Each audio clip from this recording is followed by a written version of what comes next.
Now let's dive deep into this big LGBTQ story for today. I'm Rex Rogosh, and let's queer up entertainment.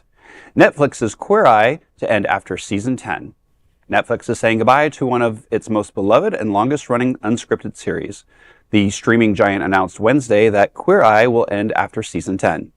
While no official reason has been given for the show's conclusion, fans and LGBTQ audiences across the country are already feeling the loss. Since premiering in 2018, Queer Eye has become a cultural phenomenon. Its original Fab Five, Karamo Brown, Tan France, Antoni Porowski, Jonathan Van Ness, and Bobby Berk have become household names and powerful voices in queer representation. After season 8, Bobby Berk left the show and was replaced by designer Jeremiah Brent.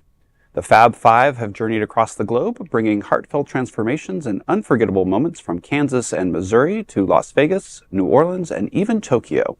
Now, their final season will be taking place in Washington, D.C., a fitting finale in a city that symbolizes change, resilience, and advocacy. The series has received 37 Emmy nominations and took home the award for Outstanding Structured Reality Program 6 years in a row, until Shark Tank edged them out last year. Queer Eye wasn't just about makeovers, it was about healing, hope, and humanity. And for so many queer viewers, it was a reminder that we all deserve to be seen, celebrated, and loved. I mean, when this show first came out, I loved it. I mean, it really did bring queer community into straight, heteronormative, kind of backwoods areas. And by the end of each show, the person who was getting their makeover really had a more understanding of what it was to be not only, accepting these people that confronted them, but they also were accepting of themselves. Mm-hmm. So that was great. I did see a shift as it went on and it got a little kind of outlandish, and it really wasn't about the stories, more about, how radical the makeover could be. There have been some heartfelt kind of, moments there.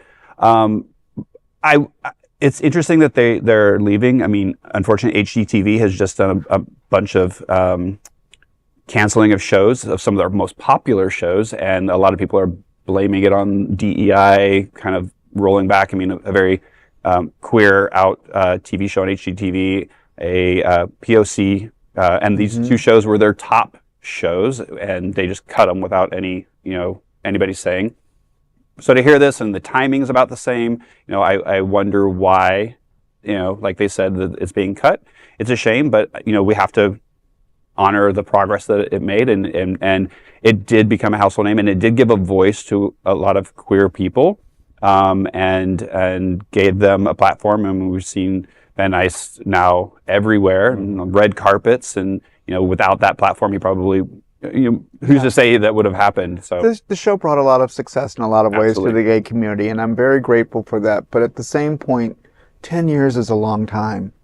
You can only do the same thing every show for so long. I mean, and I'm not trying to take away from the show or the the cast, but it's time.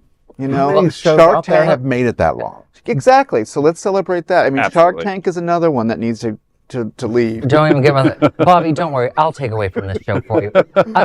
I don't know. Like, I remember the original Queer Eye, and it did get old. It got old like 15 years ago. How many times can you go into someone's world? We be these magical queers. We make your life better. Like, oh my God, I did not know that queer people are so nice. Like, how many years can we do that same story? How many times can we tell the same men to not shave the wrong way? Like, it got old. I never even saw this show because I was like, what's the point? And no offense to these gentlemen, but they always felt like imposters compared to the original group, And I was like, I don't want another remake of something. How many remakes do we have? We're literally about to see the third or fourth remake. No, the fourth remake in my life of the Fantastic Four. I don't need any more remakes of anything at this point. But my point is, it introduced a wide array of gay men with different personalities, different sets of talent. Bobby was on one end of the spectrum, and I just forgot his name. The one not helping against disproving my point.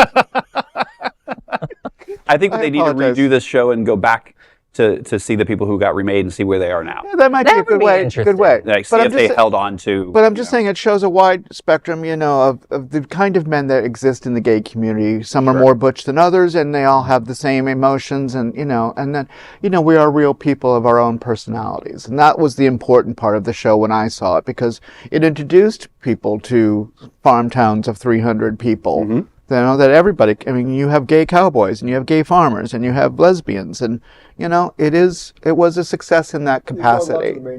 It did. It's just sometimes you need to just say goodbye. Absolutely. Exactly. And that is a big LGBTQ story for today. There is no other queer nonprofit media platform like this in the entire world. Support our LGBTQ stories by subscribing and sharing Queer News Tonight.